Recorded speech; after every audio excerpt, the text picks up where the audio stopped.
Okay, everybody. I could watch the United Nations right now, which is quite upsetting, or I could just tell you about dermaplaning. So I never would have got into this if I hadn't found this in the hygiene box of the Episcopalian Food Bank, because I'm not really that smart about fancy gadgets for beauty, but it exfoliates, um, it removes smooth. So, um, since I'm kind of blondish, most of my peach fuzz is pretty blonde. So, I mean, I think people should have the freedom to express the facial hair that they want to have naturally. But what's sort of cool about this is it looks like a lightsaber. So it comes with this little case, and then I'm going to show you the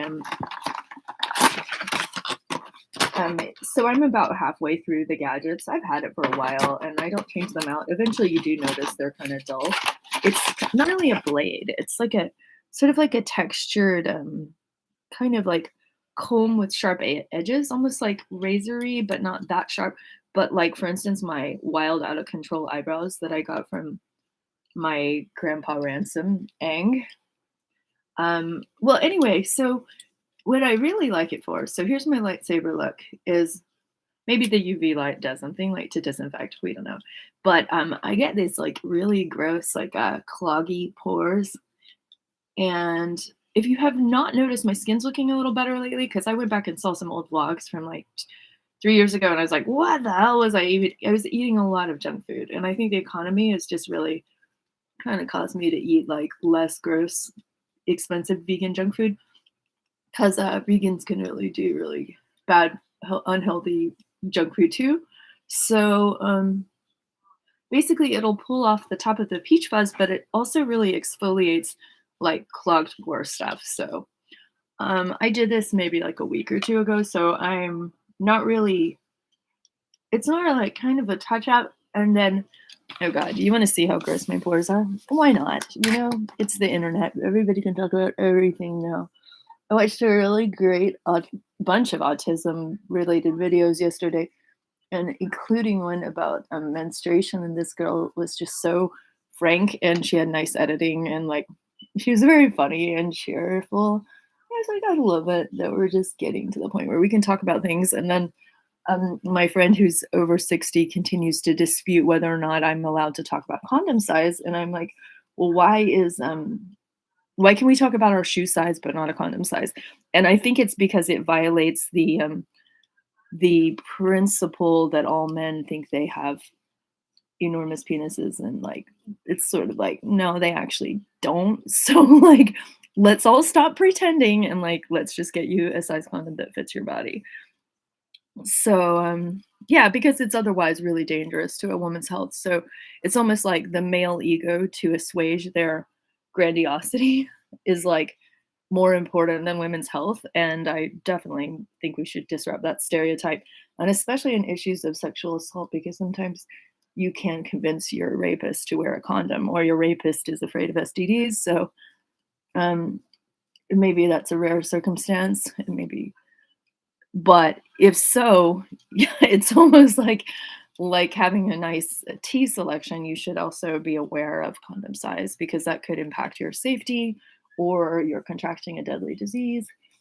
So basically, somebody that slept with my main partner here, um, her boyfriend has a AIDS. So I may finally, but I mean, I had a test and I don't, and we really don't sleep together. So we're kind of like best friends or like brother and sister or whatever.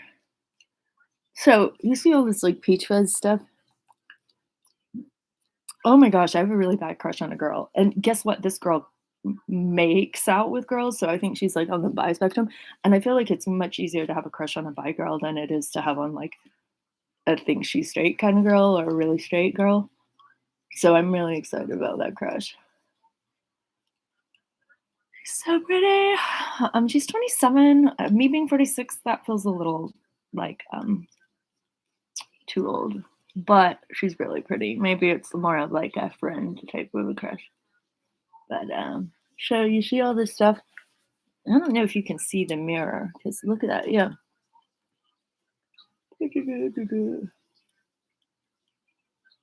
Yeah, when I was about to be raped in 2002, I kind of hoped that I could convince the guy that I maybe had some kind of needle-borne illness.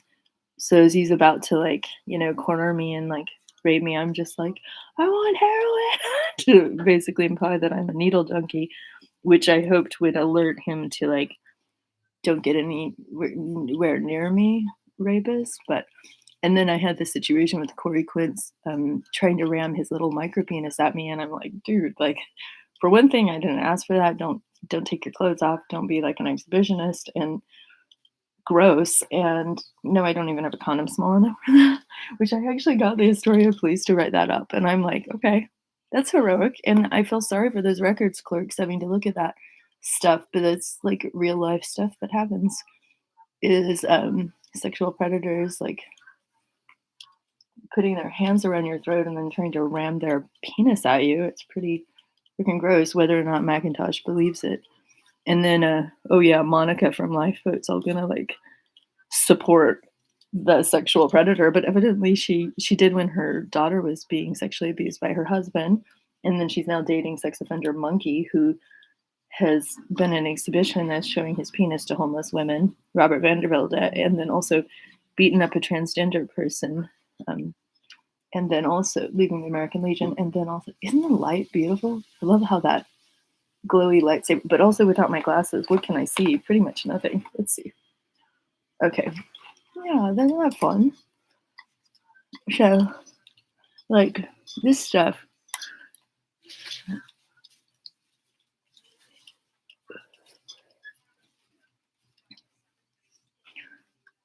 So, back in 2002, my little Cancerian best friend, David, somehow, I think he was scared of my life or whatever. So he was like, "She has AIDS." And I don't remember why he said that. I think it's just because I had a different partner and he didn't really like sex with me or whatever. So he everybody well, I lost a bunch of weight after I was kidnapped and raped by the like super violent, creepy, strangly rapist.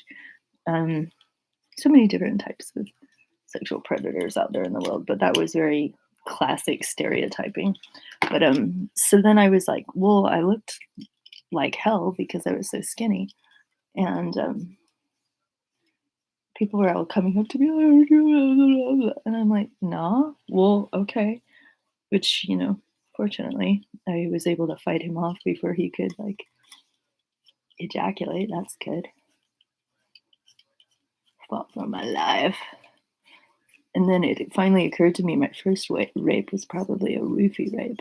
But how would I know? Because I had been drinking alcohol. I was, like, very naive about partying. I never partied until I was 21. And then I was, like, drinking alcohol and being in rooms full of pot smoking and smoking pot, and then go to sleep in my gay best friend's bed, and his new housemate just comes up and rapes me. And I remember the feeling of being paralyzed in my body, and that's what's kind of so disturbing is the paralyzed feeling where I'm going, no, no, no, but I'm paralyzed. So so let's see. And then the third rape was in Sweden, was Kalle. Oh gosh, what's his horrible name? Lindbrandt. He's this autism spectrum guy who was like, ooh, he's so stinky and so gross. He's like begging, begging, begging, begging, begging for sex. And I'm like, no, no, no, no, no, no, no, no, no, no, no, no, no. And he thinks he's going to get some, but he doesn't. Well, I mean, basically, he does because he rapes me, but he then ejaculates the second he sticks it in, and it was like all over very quick. And he had put on a condom, but it was dried out because I kept refusing him. And I've had many guy friends that don't rape me, so everyone who says, "Oh, you should have known, you shouldn't," but I was homeless. Okay, homeless women get raped a lot, like all the time, and they're the kindness of strangers. I mean, if it's somewhat mutual, like I think I was a very sexually empowered person, but it was not mutual with him. It's not mutual, and it was not consensual, and it was by surprise, an ambush. And I thought he was accepting my no, but he clearly wasn't. And it was still snowy in Sweden, so I was like, God, what do I do? And I just, I was already an illegal immigrant. I didn't really feel like dealing with authorities until I got to California and I called the Swedish police on Skype and made them investigate it, kind of just to spook him, you know? And I made them investigate Kent Billowbro, who molested me in my sleep when he let me stay at his house. He kept promising me jobs and whatever. He like was disgusting, strange man. And boy, you know, he was freaked out having Sapo, the Swedish police, show up. And even though there wasn't ever any like proper prosecution, which I did volunteer, and because I'm like a foreign national, they basically had to go through the State Department. So there's records at State Department that I reported a crime coming to their country, which is almost like a higher standard of care. Is like, please stop raping our citizens, or like assaulting or sexually assaulting.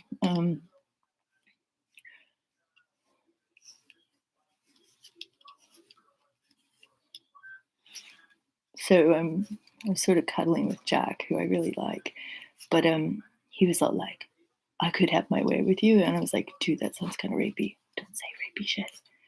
But I finally realized, well, he's just a hillbilly country bumpkin with no experience, and do I have to be the one to civilize him just because he's a pretty redhead? Fuck. And I don't know. I have really good chemistry with him. I don't know. I think he has the best chemistry with me. I think he's looking for the Home Depot chick or something like tougher, meat eating kind of. I don't know what he wants. He needs to figure out how to get a divorce. I don't think he really even wants a divorce. I think he just wants a girlfriend on the side. Because the divorce is going to destroy his assets too much. And then I was kind of like, well, so we didn't sleep together, but I'm like, oh, I think I would. So do I look beautiful? So I read somewhere in some celebrity blog that Marilyn Monroe had like the peach fuzz. And so what I know is if I go too hard on this, I'll get a little red. So be careful with this.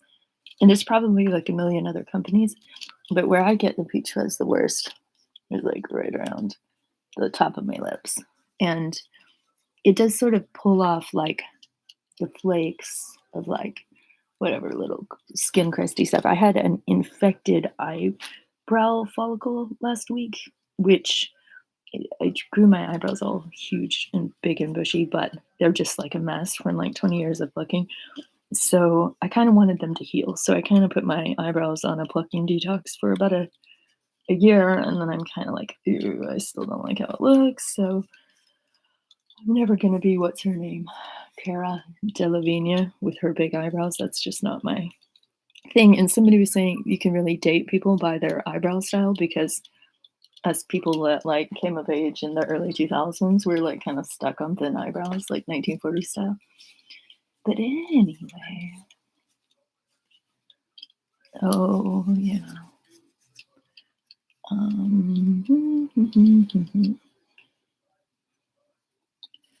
What else did Jack say that annoyed? Oh, he just kind of like barely put his hand on the side of my neck, and I just like peeled it away. And he was like, "I like to caress it," and I'm like, "How did you know? You're just..." But no, it was not. What Corey did was this, which is why I reported him for a protective order. Corey Quinn, the lifeboat creeper guy, who's just like on the block if anybody needs a creepy 6'2" autistic Southern California dude to like put his hand around your throat. Women, that's what Astoria, Oregon wants for you. But I'm the criminal for going to the domestic violence center. So I found out Officer Stockton is going to be the state's witness besides Ozark and the lady from the harbor, the advocate. So it's like so disgusting that the system is forcing a harbor advocate to testify against a harbor client. That's just like the height of male arrogance. But Stockton, I was kind of excited because I was kind of like alerting the prosecutor to Kenny Hansen supposedly supports my right to defend myself against Ozark. being creepy and threatening and being verbally abusive. Maybe Kenny knows. Maybe enough people have told Kenny to the point he's like, "Whoa, Mary's right." But Stockton, I saw him one day, and he's like, "How are you?" And I was like, "Why so worried?" And what I'm thinking is that whenever Ozark like called the police on, "Oh, she's made a 2-minute recording of me screaming at the domestic violence center," he probably reported initially to Stockton, which brings Stockton into it. And so Stockton kind of reminds me of, he's not a redhead like Kyle Parkinson, who then he was like my friend with benefits in LA who moved to Oklahoma and became a sheriff's deputy. But he's sort of got that like really clean cut, skinny, young, gung ho kind of temperament. Very like orderly, like haircut out of the 50s, or hopefully not any deep meaning to his haircut, but he's sort of cute. And I'm all like stoked. I'm all like, word. I was like, wonderful, because he's honest and professional, and then knows my good character because he's frequently, like, for instance, when I was trying to report the meth dealer who does all the graffiti against my friend, like sexually harassing graffiti. Stockton is the one I was reporting to because I kind of like trusted him on a different level. I was like, can you see the deeper meaning of how horrible this is for our city? That women have to walk around and children have to walk around seeing all this like defacement of buildings and stuff. So in a way, that's kind of good news, but it's weird news. And so when I told Stockton, he's like, "Yeah, my partner has like heart failure. I just want you to get to know in case you ever have to help him with a health crisis." And he's like, "Oh, that's too bad." And I was like, "Feel free to let everybody know in the department," because I really didn't want to like let some police know in case the health crisis, rapidly escalates or re-escalates or something.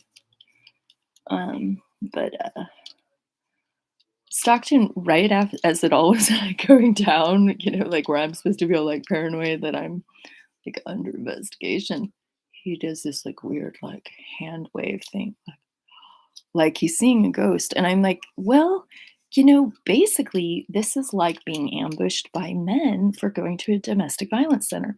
If women start to feel that, like in Astoria, Oregon, they're not going to defend your right not to be verbally abused, and they're going to say you have no right to stand up to abusers, and we're actually going to gang up with you on abusers. What I found out is the confidentiality waiver, which I was trying to get for like over a month, was only for 15 days. And does it say, it doesn't really say that.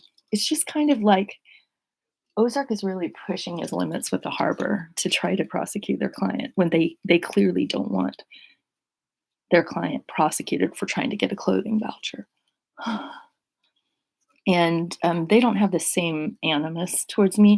They just, I think, feel frustrated with the whole situation. But part of it is they were like, "Well, he's our partner, and maybe he'll get better after a few years, and we haven't seen it directly. And basically, we need all his money, waka waka." And I'm all like, "So you're more motivated to protect your budget than to help women? Okay, well, that's interesting." So the harbor is kind of like abuser centric and perpetrator centric, and people that victim blame. See, they look better. I think so. And so I also tried to get under. At some point, I was getting some weird little clogged pore down there, and you know, I do get sideburns, and I don't know if this is me and hormonal stuff from like being 46 and perimenopause. Look at that big nose. That always upset me when I was a kid. I don't really think about my nose. I don't think it's pretty, but I don't really care. But like these peach fuzz sideburn stuff, if you get like anorexic, your body will start producing more body hair. Oh, it feels so smooth. That's nice. But see, nobody sees it because it's so blonde. But let's see. So, yeah. But what it does that you can't really see on the pore level is all this cloggy stuff, or like kind of cruddy little clogged pores, which I often think of as like they just they kind of breathe and like break free. And like, for instance, if I went and took like a hot steaming shower right now, you think maybe my pores are going to be like breathing more free. But it can be a little sensitive if you go too crazy with this thing. I probably should change this one out. I'm being kind of conservative because I don't know if I'm gonna like if I eventually run out of these, I'm gonna go and buy some more. But what do you think? I think dermaplaning is kind of cool, and nobody would have ever told me about that. So That's fun. Let's see. The light isn't really necessary. Did the light die? That's what just happened. Oh, that's weird. Oh well. Yeah. So, in terms of my witnesses, let's go through my witnesses. I think Chief of Police, who says, I doubt the DA will do anything. Chief of Police can testify about all the nice ways I try to like trust him with stuff. Why did he even let that case go forward? Does it have something to do with victims' rights, or is it just? I literally thought, oh well, this is funny because this is like an intelligence lab because they're going to get so much out of me. And in as much as criminal law can become an intelligence exercise, or as kind of almost like a cover story, because it actually boosts my credibility among a lot of the homeless population who are constantly facing torment through the justice system, and then they like even touch me more when they're already like telling me everything, oh, like a bunch of the wrongdoing. They constantly snitch on each other's criminal behavior or drug dealing. To me, I don't know why. I think it's just the nature of the game. I don't know what ASMR though. Somebody said this is ASMR. Huh. I don't know. Autonomous sensory meridian response? Oh, no, no, no, no, no. Okay. So, who else? Okay. I think her name is Haley Murray or Morris is the chick who gave me the clothing voucher. We can get her to testify about why I should be prosecuted for getting a clothing voucher. We can get Susan Prettyman. We can get Chris from the CCA. These are like the CCA ladies, the head of CCA. They should all testify about repeatedly refusing their mandatory reporter obligation when told that Ozark, Iraq sexually harasses the homeless women. Maybe even Cheryl. Annie left town. Smart. Um, we'll get Jessica Klein, the head of the harbor, to testify about the fact that I've been reporting Ozark, Iraq's sexually harassing the homeless and mental health women for over a year prior to this incident. And then who else? Let's see. I want to get Officer Hanson back on the stand because he's so funny. He's like, oh, he's all like kind of clever and cheerful and smart alecky. And we can see, maybe he can testify about Chris Duffy assaulting me. That would be great. And maybe also all the drug dealing at the Merwin I tried to whistleblow. And then we can get Erin Carlson testifying about how she said that I'm so passionate and promised me like some kind of job opportunity. She said, I know you're not like that. Yes, I need your help getting clothing donations. I'm getting multiple mixed messages from their little organization. Maybe she can even testify about telling me about her partner's abortion, which made me feel abortions, plural, which made me feel weird. Like, why are you telling me this stuff? And then testify about why she like picks on certain people or people her dude clashes with, she picks on. Let's see. So yeah, Erin Carlson for sure. Probably Lucy because she's a direct witness of Ozark doing the verbal abuse on the homeless. Clarence, Jose, Monica. God, maybe we should.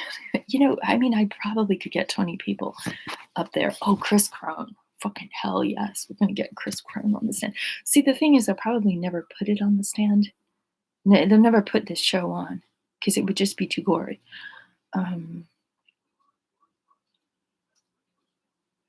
I could subpoena Dan Kennedy even about his assault. Oh boy, it just could be wild. It could be so fun. It could be the trial of the century. But then again, if I do an aid and assist petition, we could go through like a year of only if I'm out of custody, whatever, talking to a therapist for like my community restoration of aid and assist. Then I get to go to a bunch of court dates with Bo Peterson, that cool judge, and that would be fun. And then we can just let this case stagnate for another year. Well, I work on my mental health because this is hard on my mental health to be blamed for all y'all's incompetence. Yo. So that's a different strategy. And then I've got like 4 orders. No, I think I have 5 orders to submit. I think 3 of them I can submit today. So I have to go down to the courthouse and sign some like certificate of readinesses and then submit them to the court. And it's raining. And I kind of wanted to wait till Friday and do it all on Friday, but I better go do it right now.